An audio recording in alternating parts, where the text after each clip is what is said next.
Eu vou bater um papo, como já falei, com o deputado Luiz Tchê. Deputado, muito boa noite. Tudo bem, deputado? Boa noite, Lã. Tudo bem? Prazer. Satisfação ter o senhor aqui mais uma vez, viu? Nossa. Em primeiro lugar, como é que o senhor acompanhou o debate da TV Gazeta? Gostou do debate, deputado? Gostei. A metodologia é ótima. Quero lhe parabenizar aqui de público a todos os atores da TV Gazeta, né, pelo brilhante espaço que deram para a democracia, né? Acho que é extremamente importante.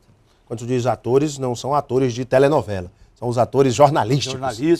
Os bastidores, as câmeras. Enfim, toda a equipe de produção. Toda a equipe de produção. Beleza, deputado. Me diga uma coisa, eu estava vendo aqui alguns pronunciamentos seus, embora a Assembleia está meio esvaziada esses últimos dias de eleição. Normal, né, deputado? Normal. Acho que essa última semana...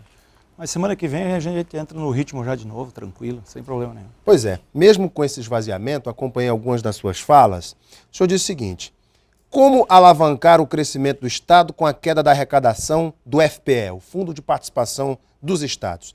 Esse foi um questionamento que o senhor fez sobre as dívidas do Estado e que, segundo sua fala, já chegam a 3 bilhões de reais neste ano de 2012, com um pagamento de 226 milhões em juros todos os anos. Como é que se resolve essa situação sem que a economia do Estado sofra um colapso nesse período de recessão? Rapaz, Alain, o mundo todo passa por uma crise, né? Nós, no Brasil, em 2008, por exemplo, nós tínhamos um crescimento de 5%. A previsão esse ano já caiu de 2% para 1,5%. E automaticamente, todos os incentivos que a nossa presidente Dilma dá na questão, por exemplo, do IPI dos carros, da questão, por exemplo, da energia, é menos recurso para o Estado, porque o FPL é calculado em cima do PIS, do CONFINS e do nosso imposto de renda. Os números, por exemplo, os últimos números nos deixam preocupados quanto à questão do FPE. No mês de julho, por exemplo, nós tivemos 109 milhões repassados ao Estado, no mês de agosto 150 milhões mais ou menos, e agora no mês de setembro até... Falta o último repasse do dia 30, está chegando na casa de 64 milhões. Então dá uma demonstração que o FPE vem caindo. E aí nós temos uma preocupação grande no nosso Estado, né? Porque a dívida que nós tínhamos contraído lá um ano antes do governador Tião Viana assumir, era de 1 bilhão e 800 milhões, que já dava esse juro de 226 milhões ano. Agora, em um ano, no último ano para cá, o governo contraiu mais 2 bilhões. Então nós estamos chegando na casa de 3 bilhões e 800 milhões, mais ou menos, de empréstimos bancários. Eu sempre tenho dito que a questão, por exemplo, da piscicultura, né? Que é importante, esse frigorífico, eu acho que é um incentivo e eu estou torcendo que dê certo, tem que dar certo, porque aí é uma questão de geração de emprego e renda. Agora, muitos financiamentos, por exemplo, é na questão do saneamento básico e outros, que é importante, é importantíssimo, mas de que forma nós vamos pagar isso? São gerações e gerações que estão comprometidas com esses financiamentos.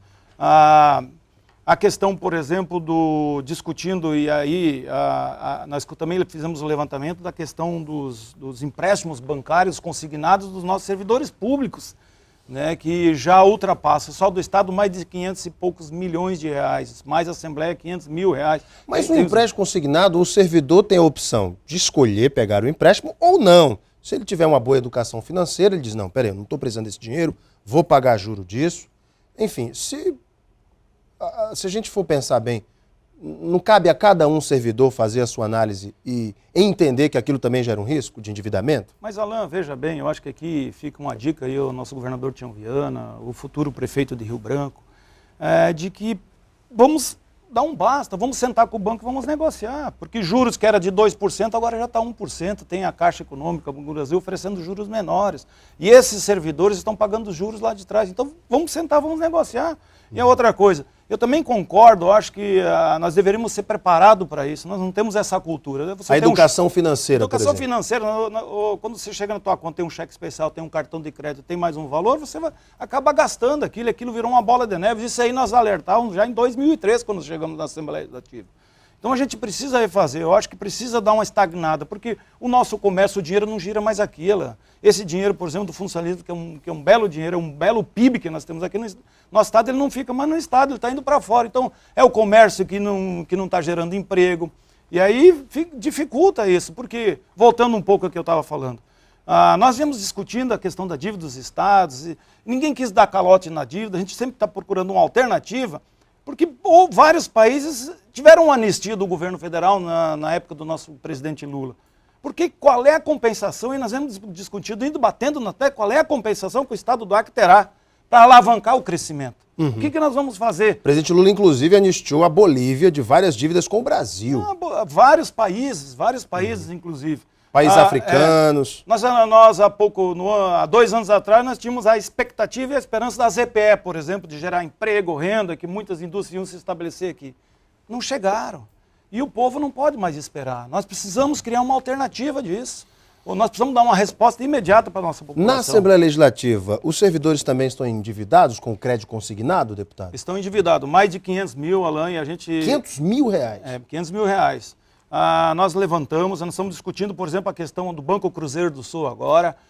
O contrato está na mão do advogado, a gente está discutindo, ver uma maneira... Cruzeiro que faliu. Que fechou. Fechou. Quer dizer, os funcionários da Assembleia, por exemplo, e aí acontece com outros funcionários, não sabem, não tem o contrato, não sabem muitos em quantas parcelas foram feitas. Olha, tem empréstimo de 120 meses, são 10 anos. Né? Então, quer dizer, você não tem uma informação nenhuma do banco. O que eu estou propondo? Nós estamos propondo lá para a mesa diretora suspender esse pagamento para a gente poder fazer uma negociação.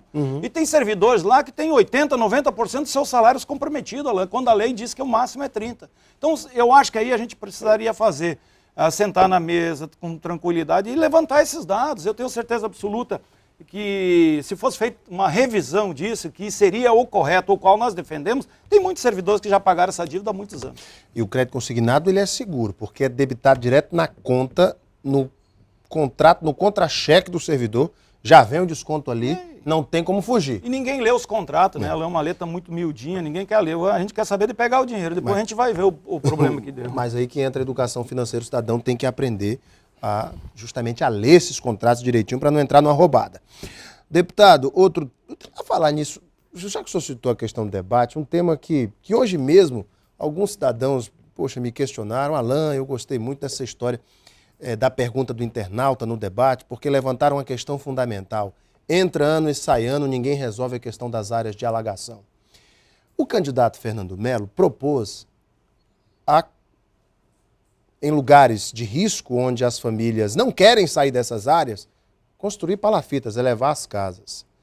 O que foi colocado, inclusive, por alguns analistas políticos como uma proposta absurda. E o senhor, o que o senhor pensa disso? Pois olha, eu, inclusive, conversei com o candidato da nossa coligação, né? Que eu acho que a gente tem uma saída muito boa para isso. Inclusive, em 2008, ele propôs fazer uma cidade independente, como essa cidade do povo hoje que o governo Tião vem colocando. E muitas vezes as pessoas dizem, não, o Tia é contra a cidade do povo. Eu não sou contra, mas a questão da construção de uma cidade dentro da outra cidade vai gerar mais despesas. Mas o Boccalon prometeu isso na eleição para o governo passado, ele prometeu criar um grande conjunto habitacional, uma verdadeira cidade, até apelidaram na época de Bocalândia. Bocalândia. Há 4 anos atrás era isso. Mas hoje, conversando com o Boccalon, a gente tem outra saída para isso. Isso que eu vinha colocando. Porque você criar uma outra cidade distante, você tem um ônibus que é distante, que é caro, você precisa criar delegacia, posto de saúde, escola, infraestrutura toda. Mas em 4 anos mudou tanto assim, deputado? Não, eu acho que quando você dialoga com mais pessoas, você vê porque a saída seria tirar as pessoas das áreas de risco. E quer um local melhor de colocar as pessoas na área de risco, por exemplo, ali perto do aeroporto, onde é que é o aeroporto, aquela área que tem muita gente invadido. O governo poderia desapropriar aquela área, podia verticalizar ali e tirar aquelas pessoas, colocava ali, que culturalmente estão na beira do rio, pertinho, estão perto da cidade, não precisava de ônibus, não precisava de... Você está bem perto do centro. Eu acho que essa seria uma grande saída. Agora fazer um projeto mirabolante não tem. Por que não se faz um projeto de verticalização numa área próxima de onde as pessoas já estão acostumadas a morar, já que essa é a saída mais fácil? Por que não é feito, deputado? Não, eu acredito que agora tem a cidade do povo, não sei até que ponto está, né? Mas que com essa verticalização aqui perto, eu tenho certeza absoluta que você poderia fazer o dobro de residência que vai ser feito na cidade do povo, muito mais perto. Eu tenho certeza que a pessoa estaria muito mais satisfeita. E o custo seria menor, na sua opinião? Mas aí o custo, eu não sei o valor dessa cidade do povo, não posso dizer qual que seria o custo. Mas eu acredito que para a população seria bem menor, porque ela está no centro da cidade e não sairia da beira do rio. Olha, em tempos de ficha limpa, recentemente o TRE pediu a inconstitucionalidade da imunidade dos parlamentares estaduais, um decreto legislativo, e que, no entendimento da Corte Eleitoral Acreana, não é válido o decreto, não é constitucional. que o senhor pensa disso? Nesses tempos de ficha limpa, seria bom que a Assembleia acatasse a decisão do TRE? Mas olha, Alain, tem uma situação, inclusive, é um decreto legislativo, né? Mas inclusive, é de autoria minha a questão da ficha limpa o secretário de Estado. E depois disso acabou não avançando. Por isso mesmo eu lhe pergunto. Inclusive foi um acordo que fizemos na época, para a gente deixar para as regras ficarem bem definidas da questão da ficha limpa, porque até então não estavam bem definidas. Eu acho o seguinte, Alain, quem não deve não teme, na realidade. Eu acho que as pessoas precisam e a população está exigindo isso, e vem exigindo, inclusive uma lei proposta pelo um plebiscito, na realidade, a nossa população que definiu e aprovou a questão da ficha limpa, que foi aprovada... Um projeto de autoria popular. Uhum. Então, eu acho que teria que ser respeitado. Nós temos essa questão dos dois colegas, né, que inclusive está nessa polêmica, mas eu tenho certeza absoluta que isso aí se resolve e colocando aí à disposição, porque, como eu disse antes, quem não deve, não teme. O senhor também andou falando das obras da BR-364. Por que o senhor tocou novamente nesse tema, deputado? Alain, talvez, uma das razões passei 10 anos na Frente Popular, né, e nem tudo que a Frente Popular fez, nem tudo que o PT fez, vamos dizer que não presta, não. Tem muitas coisas, sim. O problema da questão da BR-364, a gente está pedindo estão pedindo os contratos, o valor da obra, a largura da obra, a espessura do nosso asfalto, o tamanho das galerias, enfim, para cumprir com o papel de parlamentar, que é de fiscalizar. Tem que fiscalizar direitinho. Porque nós não podemos mais, nos tempos que vivemos hoje, de a gente dizer, não, porque a obra ainda não está pronta, ou por que não está pronta, a tecnologia que nós temos hoje, por que essa estrada ainda não aprontou. Nós temos lá as pontes maravilhosas, muito bonitas, mas em si a própria BR ainda... requer, eu fui nela até Tararacá um dia desse, com muito buraco, com muitos problemas, né? A gente sabe da dificuldade, mas não é possível que nos tempos de hoje ainda a gente não consegue ter uma BR trafegável normalmente, né? O senhor protocolou pedido de informação requerendo aí dados oficiais dos recursos recebidos pelo Estado nos últimos anos. Os deputados ligados ao governo disseram que todos os dados, todas as informações estão no portal da transparência do Estado. O senhor foi lá, conferir, está tudo que o senhor precisa estar lá, deputado? De certeza absoluta. E aí eu tenho que dizer, numa conversa que eu tive com o deputado Pereira, inclusive, a gente foi lá no Tesouro Nacional e realmente, inclusive nem retirei o requerimento e constatei realmente o levantamento, por isso que eu tenho mais ou menos em mente os números, né, do nosso FPE, e por isso a minha preocupação com o futuro desse Estado. Porque, inclusive, levantamentos que nós estamos fazendo, Alain, inclusive da questão, por exemplo, o que está me deixando muito preocupado, os últimos levantamentos que nós fizemos do Acre Previdência. Por que o senhor está preocupado? Estou preocupado porque o Acre Previdência foi sacado, o valor do capital na época, e esses valores hoje ultrapassam a 5 bilhões de reais. Então eu estou preocupado com a aposentadoria dos nossos funcionários públicos. Esse valor foi sacado para investimentos no Estado? Foi sacado naquela época do governo Orley Camili, né? O governo Orley Camili sacou. Foi o saque mas do quem governo deve não é o governo, não é o Orley, é o Estado que está devendo. Então esses valores já ultrapassam os 5 bilhões. 5 bilhões com mais 3 bilhões, quase 4 bilhões de dívida. Nós estamos chegando a 9 bilhões. Aí sim é ter uma preocupação muito grande com isso. Muito grande mesmo. E é dinheiro do servidor. Dinheiro do servidor. Dinheiro não é do Estado, é do servidor. Temos que urgentemente achar uma solução para isso. E tem pergunta dos internautas aqui, deputado. A Sueli Ribeiro da Silva diz o seguinte: deputado, eu gostaria de saber que posição o senhor está hoje. Porque muitos deputados de oposição se calaram ultimamente. E o senhor? Pergunta da Sueli Ribeiro Silva. Não, todo mundo sabe, eu sempre fui um parlamentar que sempre tive lá.